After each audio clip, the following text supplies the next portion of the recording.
The unsurpassed, penetrating, and perfect truth is seldom met with, even in 100,000 myriad kalpas. Now we can see and hear it. We can remember and accept it. I vow to make the Buddha's truth one with myself. Homage to the Buddha, homage to the Dharma, homage to the Sangha.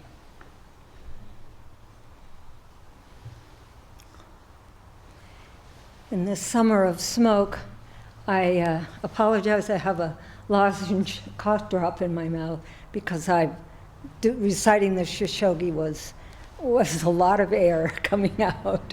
So today I'm going to talk about the price tag, which is training with paying the price. So, and it's actually based on something Reverend Master Jiyu said years ago in a Dharma talk. I may have heard it in person, but it just as likely might have heard it on tape. Tape years ago, right? Tape, not digital, but tape. Anyway, I'm paraphrasing it, but she says something to the effect of when you come into a shop, and that shop is the beginning of your Zen practice, is what I'm interpreting that shop to mean, shop, a shop where we purchase things. And you want to purchase something, and that something is the Dharma, okay? Only we don't buy the Dharma, but you know what, this is an analogy, okay? This is what she was saying. And then she said, we have to be willing to pay the price. She also said that she was just a clerk. She didn't set the price, and that it was the shopkeeper who set the price. For me, when I hear things, I see it visually. I'm a visual person. And so I literally had this memory of being in a shop with Reverend Master Jiyu, coming up to her and being just enthralled by all the various things that are there for us, and making a new me, because I was suffering terribly when I came to training. And I wanted this new me. And the thought of enlightenment and freedom was just terrific. It was just so exciting. But everything has its price. And so I imagined myself going up to her and saying, oh, no, this is lovely, but it's a little too expensive. And her just shaking her head and smiling, but just shrugs her shoulders. And she doesn't argue with us. It's just up to us to struggle with our choices and to accept our choices. Now, paying the price may be different for each of us, yet we share the experience that we all have to pay the price for what we do. Whatever that price is varies sometimes. In terms of paying the price, it means that we have to trust in the phrase that my master uses, a lot with me, I have to say. You don't always get what you want, but you get what you need. And that is part of the price. That's the struggle with the price. Additionally, I think there is one price tag that we all share. And I'll talk about that in a little bit. We can look back on our life and see the prices we paid for the choices we made. Life's experience isn't a one-time purchase, although sometimes it is, because sometimes someone chooses something and then they don't go on living. So, but the most important thing for me is that we don't judge. We don't judge our actions. We just observe our choices and their consequences. And I think that's a really important point, because after a while, you're in the shop and you see the price and you see your reaction and so on. And after a while, we begin to see that this is the price for what we've chosen. And so we can just say enough after a while. We keep falling in the same hole. We keep choosing the same thing that maybe not good for us. So part of that paying the price is being willing to watch that and look at the consequences of what we do. And eventually, sometimes, if those consequences are not beneficial to ourselves and others, we say, enough. If I'm not mistaken, Reverend Master Jiu also said that we change when we get fed up with doing the same stupid thing over and over again. So I think that's a really important thing, the enough. I often say to myself, and I find it really helpful, you pays your money and you makes your choices. And it's like, just get on with it. Do it. You've chosen something, okay. You paid your money, you just do it. Good or bad, you reap the consequences of it. And I know for myself, learning to take responsibility for our choices is an integral part of spiritual practice. I don't know about you, but for me, the choice to meditate was one of the best things I ever did in my life. I look back and I say, oh, great. The difference in my life and the amount of suffering and the way I suffered before I started meditating and then after I started meditating is substantial. And the meditation opened me up in a way that was really helpful, really got a sense of, oh, this is what life's about. And it's never stopped, that wonderful feeling of how helpful meditation is. Another choice was to take the Buddhist Precepts. And that too it had a big price. As Reverend Master Jiu said, you lose your friends, some of your friends, your drinking buddies, and you make new friends who are not drinking, not imbibing with you, not necessarily, you know what I'm saying.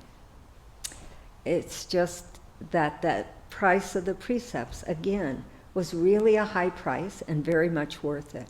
And I'm continually grateful for that price. Now, for me personally, when I actualized my wish to become a monk, it was a much steeper price than I understood. And I can remember when I was a novice monk and thinking, oh, I had given up so much to become a monk. And then I looked around and I said, wait a minute, everybody gives up to become a monk. There's something each person has to give up to become a monk. And that wasn't negative, it was actually very positive. So even that it's a steep price, even though it's a steep price for a relative sometimes, it doesn't mean that it wasn't a choice that was good to make and that we take the consequences thereof.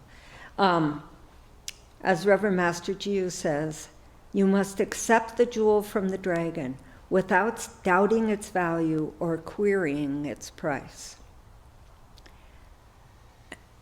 I can say from personal experience, sometimes I say, oh, this isn't such a good thing, oh, this is too hard. That's all right. You keep coming back to accepting the price. And it's a moment-by-moment thing. I'm not sure that it ever stops. And it applies to all of us, lay and monastic. We all have to take the karmic consequences, good and bad, for what we do. And that's okay. It's just something we need to practice with.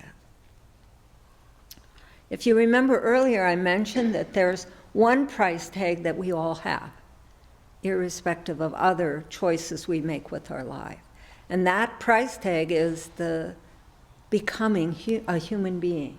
And the price of being a human being is that fundamentally, spiritually, we have to give up our views, our concepts of ourself, our attachments to the me, our selfishness.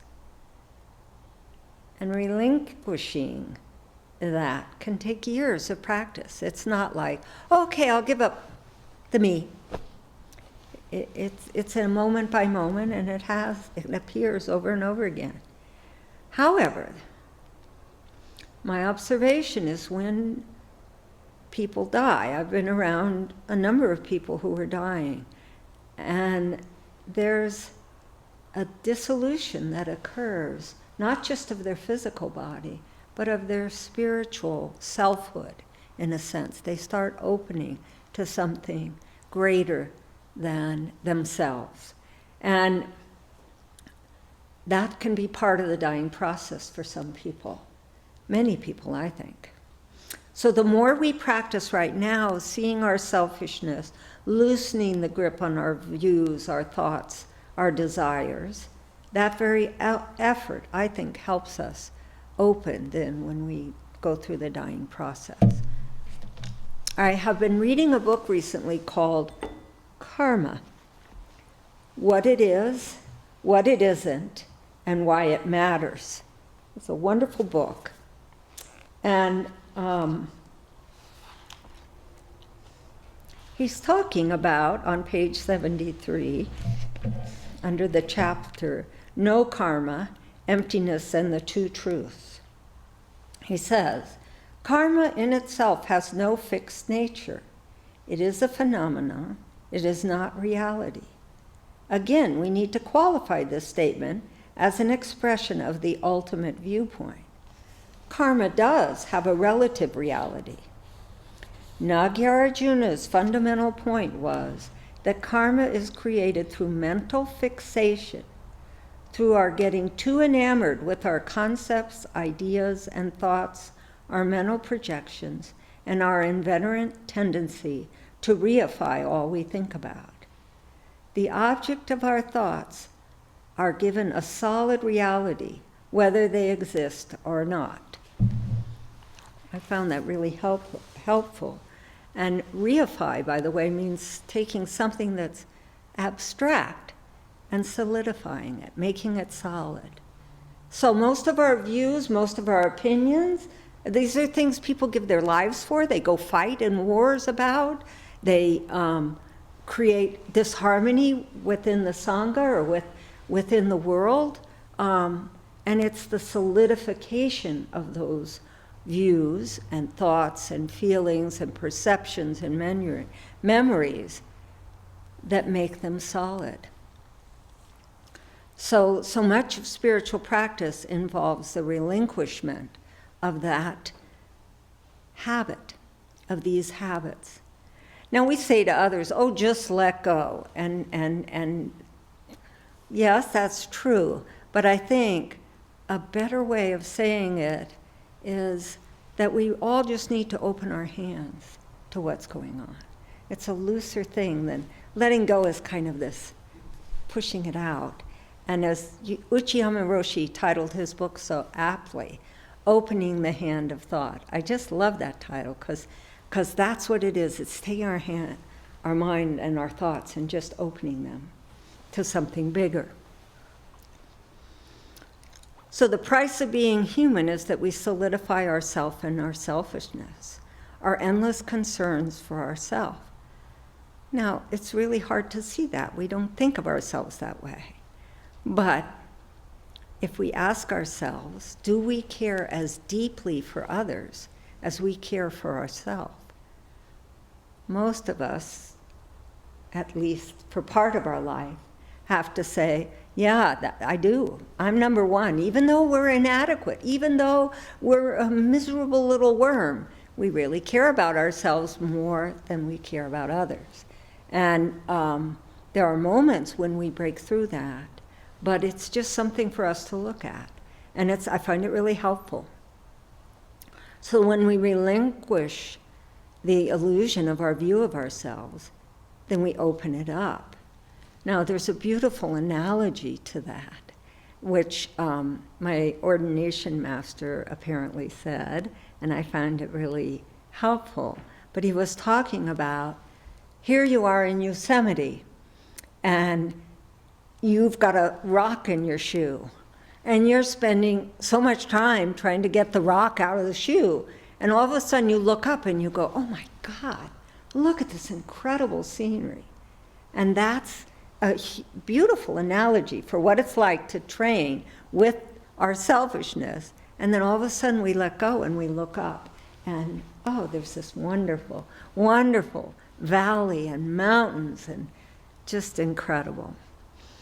Now, the Scripture of Great Wisdom, which is the Heart Sutra, which is, as we all know, something we recite every day, in that beginning, it says, "O Shariputra, form is only pure, pure is all form. There is then nothing more than this." I love that line. I'm going to quote it again later, too. That pure is within the self and not the self. It is the true self with a capital S. We cannot cling to it. We cannot change it. We cannot own it. And again, once again, we just have to open to it. Easier said than done. Now let's look at paying the price of karma, the price through the lens of karma.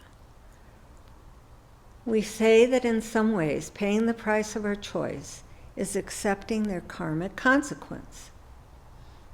Keep in mind that karmic consequence can follow both wholesome and unwholesome action. Indeed, as we purify our intentions, which is watching what's going on in our mind and bringing our mind and thoughts in alignment with the Dharma, with the precepts. And through purifying our intentions, we begin to discern the practice of what wholesome activity, like following the precepts, being kind to ourselves, actually feels like deep inside of us. And I think this is one of the benefits of meditation, is that most people just follow their greed, hates, and delusions. But when we start watching what's going on in our mind, what we're setting in motion, we can actually feel physically the effects of good, wholesome action. And we can actually also get the effects of not so good action. We can get that little ringing bell that says, don't do this, early. And that is one of the great benefits of meditation, I think. Through spiritual training, we also drop off judging ourselves and others. That's hard to do, but it's really helpful if we keep watching our minds and seeing, oh, we're judging, let it go. Or we're judging that person, and just observe it. Don't go with it. I came from a Judeo-Christian background. Even though I was not raised religiously, I was well steeped in a sense of morality, which I'm very grateful to my parents for. However, I have this filter, which I didn't realize I had until I read that book on karma. There is this filter in me of seeing karma as punishment and reward. It's either you've done something good and you get a reward for it, or you've done something bad and you get punished for it. And that actually is not what karma is about. Karma is actually compassion. And it's trying to help us to learn, to shift our views, to open up to something different. When we're training, it's about allowing the love that is to flow through us rather than us thinking we're giving it to someone else. It's more about getting out of the way than about directing. And if there's harmful action that we're about to do or doing, we can see that it's actually harming. We want something, so we're willing to put aside what's good for someone else in order for our own benefit. And we get disturbed by that. And that's actually compassion, that we see that we are disturbed by it. It's very important that we don't misunderstand in saying that karma is compassion and then put that on someone who's gone through ourselves, someone who has gone through very difficult situations, and then say, oh, well, it was compassion.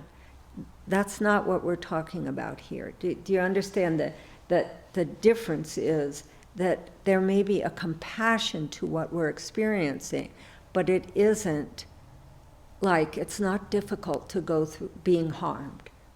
I hope that's clear. I had a situation in my own life when I was 24, before I had started meditating and before I had started, certainly didn't even know about the Buddhist Precepts at that time. And I went for an interview with a job. And it was a group interview, and I was talking and being very upright and vibrant. And they asked me a question, and I lied in the answer, but I made the lie a joke. I said, of course I don't do that. And I laughed, and everybody laughed. But they believed me. And I thought it was obvious that they weren't going to believe me and I wasn't going to get the job. So it went to the next layer of a job process. And at that point, the lie came out. And it was just painful and difficult, that whole process with that job, and which I did not get, thank goodness. And I, for years, judged myself for having lied. And I felt terrible about it. It was so painful. I could not look at that for a long time. And then gradually, as my training continued, I came to view it with compassion. Compassion for myself and compassion for the whole situation. And then I could see it, and it could pass. And it was no longer this terrible thing that I kept hidden inside me. I don't know whether that makes sense, but I think it's helpful. We all have things at times that we may feel really bad about, and that the compassion of meditation brings us to understand that we were human, that we make mistakes, and to forgive ourselves.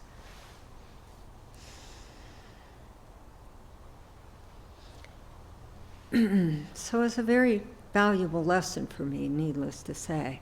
Now I'd like to explore an idea that following the precepts may carry a very steep price, and it may be more than we want to pay. And I'm just going to take one precept out of the 10 precepts. Do not speak against others. And I'm going to read Reverend Master Jiu's commentary. Do not speak against others. Do not speak against the Lord of the house. Every person, every being is the Lord of the house. Wherein the Lord dwells, the still water wherein the dragon lives. If you speak against others, you speak against the Lord of the house. Do not try to divide the Lord of the house. Do not try to cause war within the Lord. Do not try to make the Lord make war upon himself. In Buddhism, the truth and everything are the same law, the same enlightenment, and the same behavior. Do not allow anyone to speak of another's faults. Do not find fault with the Lord of the house. Do not allow anyone to make a mistake in Buddhism. And then Reverend Master Jiu, part of this was her commentary, part of this was Dogen's. But at the end she says, to speak against the Lord of the house is the gravest mistake of which I know.